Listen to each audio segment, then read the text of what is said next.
What does your street machine really get out of 87 versus 91 octane pump gas? Can you go to the track with high octane and crank up the timing and go faster?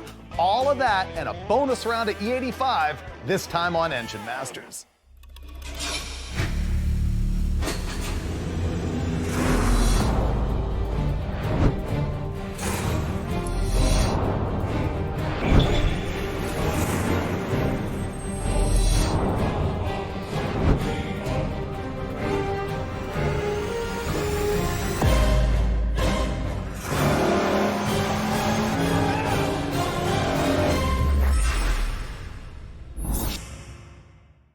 You made me do this. Seriously, since the very beginning of the Engine Masters show, the audience has demanded a showdown of like low octane pump gas versus better pump gas versus race gas. What does it all mean to you? So here's what we're gonna do. We're gonna run 87 versus 91 octane California pump gas straight out of the station down the street, and then we're gonna run Sunoco leaded race gas in 110 octane and 116. And at the very end, yes, we'll be running E85 to find out if it makes even more power than gasoline.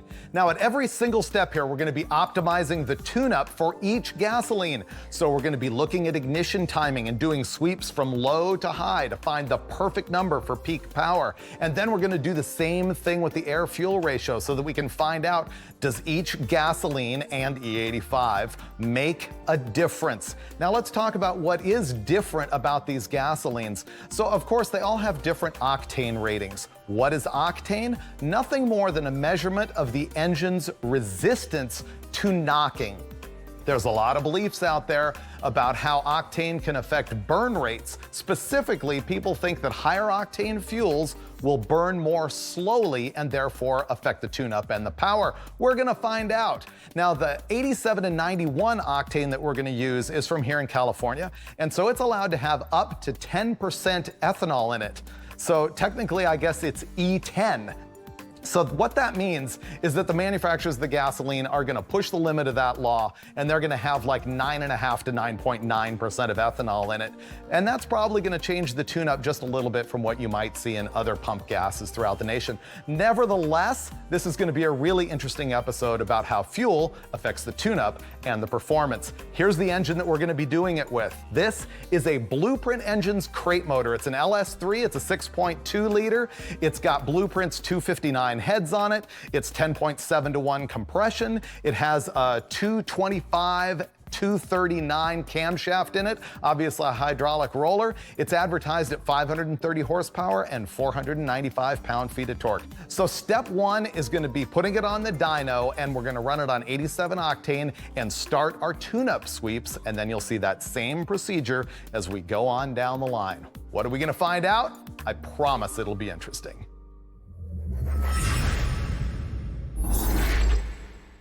Good morning, guys. Wake up.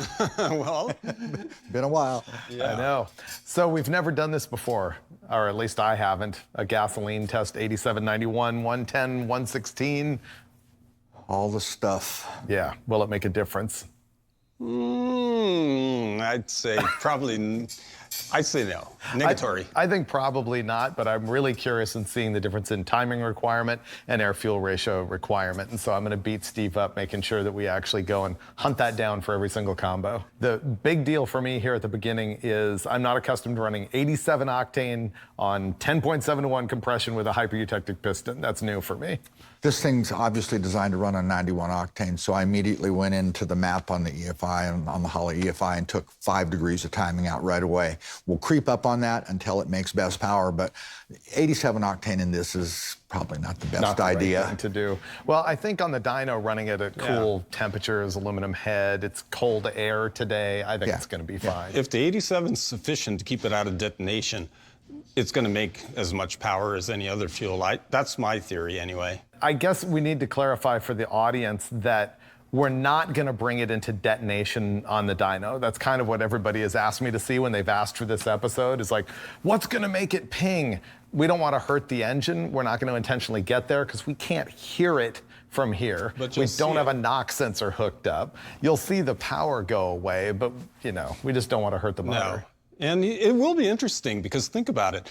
Will the 116 need different timing than 87? That's my question. I don't know. Yeah, so let's fire it up with 20 degrees of timing, and what we're gonna do is keep adding timing until it doesn't make power anymore, and then maybe look at the air-fuel ratio a little bit to find out where we're at. Yep, ready to go. Run it.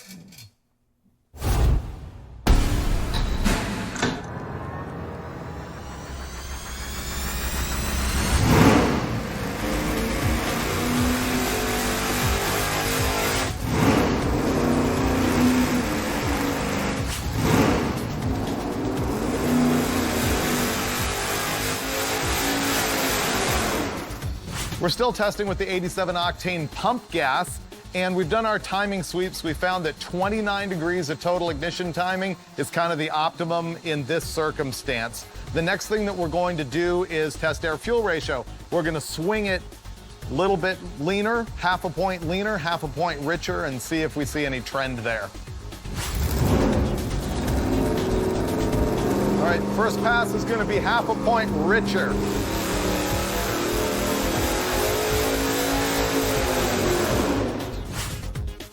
Sure enough, it's just a little bit, tiny bit down when it's half a ratio rich. So now we're gonna go half a ratio leaner than it was on our baseline.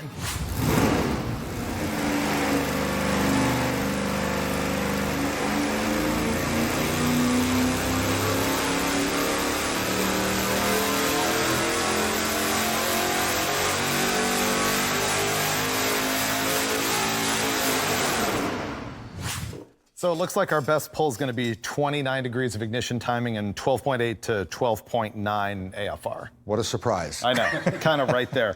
So our power numbers for this thing actually dead on what Blueprint Engines advertises, or pretty close. 539.4 horsepower at 6,400 RPM, 498.9 pound-feet of torque at 5,200. The other thing that I'm gonna do in this episode is run average power in case there are changes at other points in the curve with the different gasolines. And we did that from 3,500 to 6,500 RPM. So add up all of the power numbers, divide by the number of data points, and here's what you get. 475.5 pound-feet on average and 452.7 horsepower on average. So the takeaway for me is, under dyno conditions, the 87 octane met the engine's requirements because it all came out in the normal range of timing and air fuel. I still think if it was me, I wouldn't do it in a car. No, neither would I. Hotter temperature in the coolant, more load, more underhood temperature, worse manifold air temperature. I'm not going to do it. All that stuff you just said is all bad. You know, in the dyno cell, we've got good airflow. We can keep the engine cooler. Just it all makes it easier and kind of helps suppress detonation. Under the hood, whole different story. Yep, right. Okay, so we're in agreement. Ready to move on to 91 octane pump gas.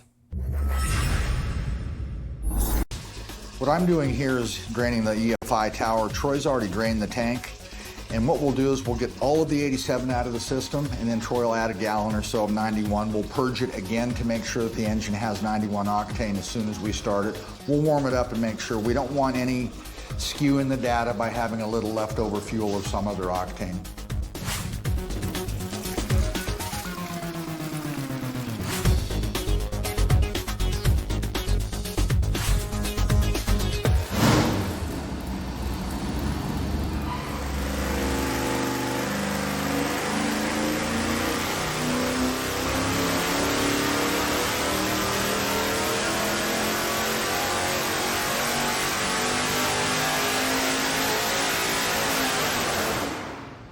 Here's our final data with 91 octane pump gas. We found that it wanted the same ignition timing as the 87 octane, 29 degrees. What's really interesting is that it ended up wanting to run a little bit leaner. We saw about 13.5 to 1 made microscopically more power than 12.8 to 1. I'm talking like 2 or 3 numbers here or there, but it was better. And so we ran the thing a little bit lean. Here's our peak power numbers. Horsepower, 539.6 at 6,400 RPM. Torque, 501.1 at 5,300 RPM. Now that 501 seems like we crested the 500 number on torque. Well, we were running 498.9 before, so it's very, very little, as evidenced by the average power numbers, which are this. Keeping in mind this is 3,500 to 6,500 RPM. We saw 476.3 pound-feet of torque and 453.6 horsepower, which is like insignificantly higher. The 87 and the 91 are the same. We're pretty good at keeping things equal as far as water temperature, oil temperature, all of those things, and trying to make everything absolutely repeatable. I honestly can't say that a horsepower and a half difference is a difference. It's just a number. Not at all. Well, in a situation like this where running on the dyno, the 87 does the job and stays out of detonation, we're not really seeing the benefit of the octane.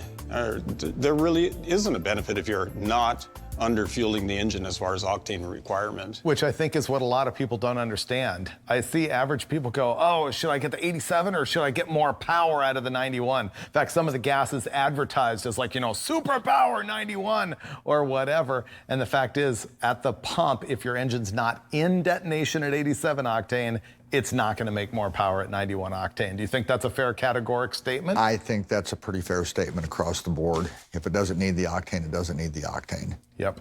And so now we're going to go to the Sunoco 110 octane leaded race fuel.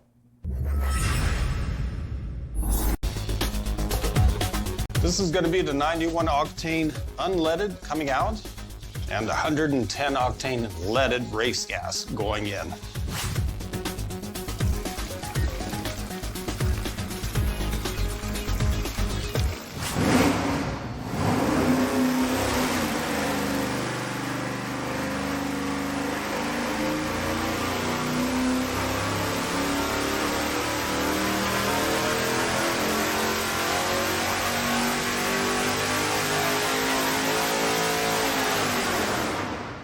We've gone through our whole tune-up plan on the 110, and big surprise, it still likes 29 degrees of timing, no difference at all. And the AFR, it went back to what we saw with the 87 octane, which was that it really likes 12.7 to 12.8 at peak power. Here's the power peaks. 539.9 horsepower at 6,400 RPM, and the torque, 499.1 at 5,300. On our averages, 475.1 pound-feet of torque and 452.5 horsepower. So once again, nada, the same. Yes. How come? Well, all the fuels do the job they're supposed to do, so it's not like you're going to be a teenage kid and pull up to the airport and put the avgas. The avgas in there because you have the big drag race and you need the extra horsepower. Right. I remember doing that when I was in high school. Oh yeah, I had avgas. Avgas has a lot to be said for it. It's actually not too bad. Yeah. But the 110, nothing. And I think that goes back to the whole theory of, oh, pour some octane in it so you can crank in some timing and make more power. Does not make any more power with the higher octane with more timing. Because it doesn't change the timing requirement that the engine's asking for. Yeah, I think timing requirement is based on like compression or boost, cylinder bore, stroke, and chamber design, and probably piston dome design. Yeah, absolutely. All of those things together. But once it's kind of optimized there, if it's got the octane, then it just is what it is. Yeah. Yeah. Choose your octane based on detonation tolerance, not trying to gain some power edge that isn't there. By cranking the timing in. The other thing that I think we just saw is that the whole higher octane burns slower. If that was true, wouldn't you have to ignite it sooner in order to reach peak cylinder pressure at the same point? And so in this case, that's not proven either. Another myth busted. Yeah. So next up, we're going to take the 110 out of the tank and put the 116 in. And what do you bet? It does exactly the same thing. But we're going to find out. All right, that's all of the Sunoco 110 out. And now Troy is going to pour the 116 in.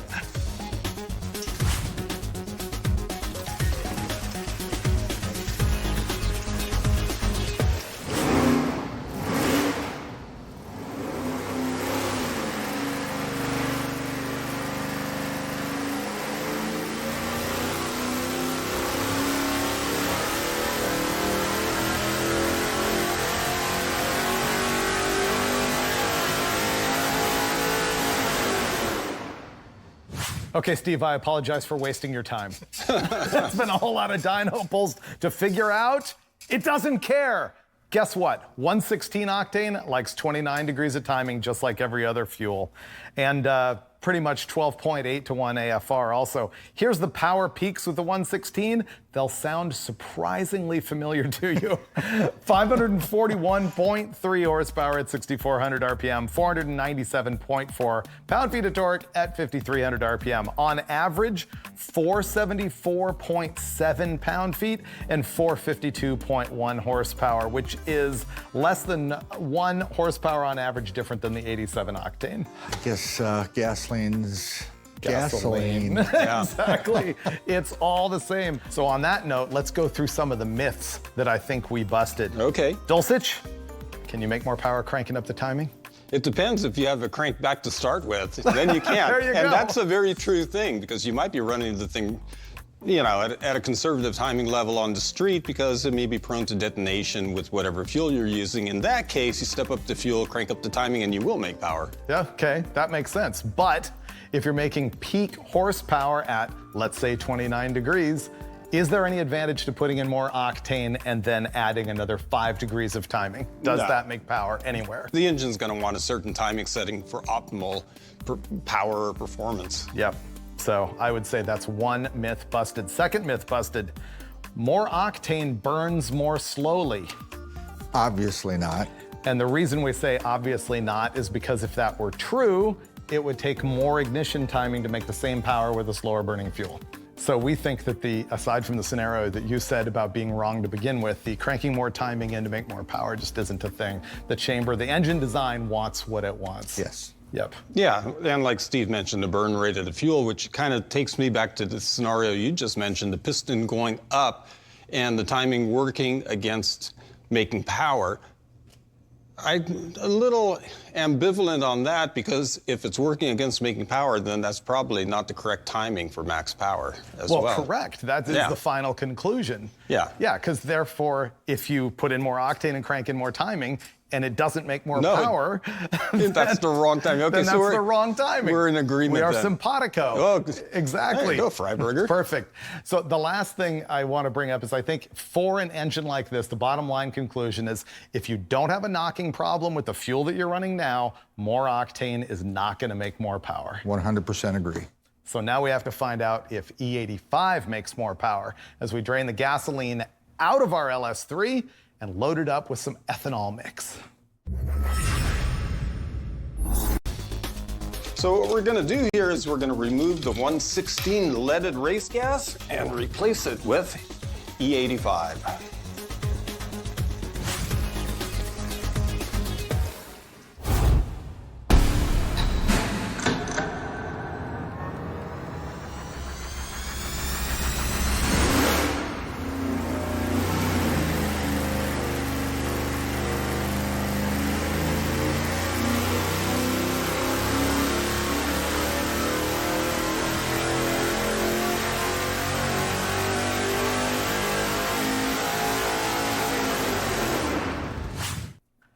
So on that one, you actually swung the timing all the way to 33, right? Yeah. Because? Well, I've heard the E85 guys say, oh no, you got to add 6 degrees, you got to add 8 degrees. I mean, I've heard like some crazy timing numbers. So I wanted to go past where we lost a little power to show that if we went further, we lost more. So we went over the edge. Oddly enough, it still wanted the same timing that it had. Yep, that's what we found. 29 degrees of timing. Again, the same as the gasoline, made the best power on E85. Now the air-fuel ratio, of course, we also tuned it all over the place, and we found that on a gasoline scale at like 12.6 to 1, on a Lambda scale actually for E85, that would be an 8.4 to 1 air-fuel ratio. Here's the peak power numbers. Finally, we're seeing some improvements. 551.5 horsepower at 6,400 RPM. The torque, 506.5 at 5,200 RPM.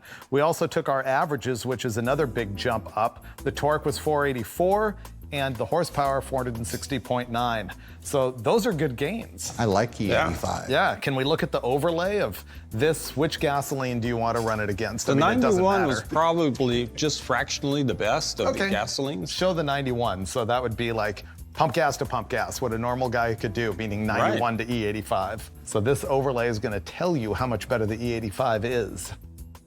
Whoa. Wow.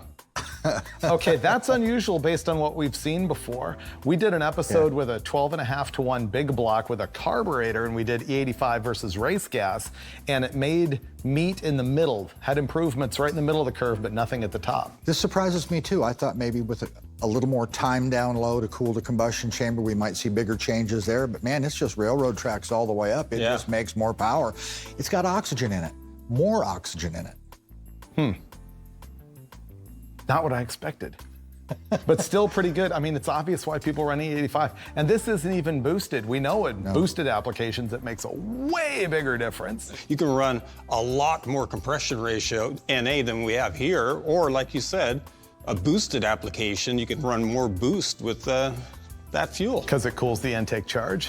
Yeah, it's higher octane too. Yeah, so why is it making more power here, NA? Because it has oxygen? Yes. Because it's cooler?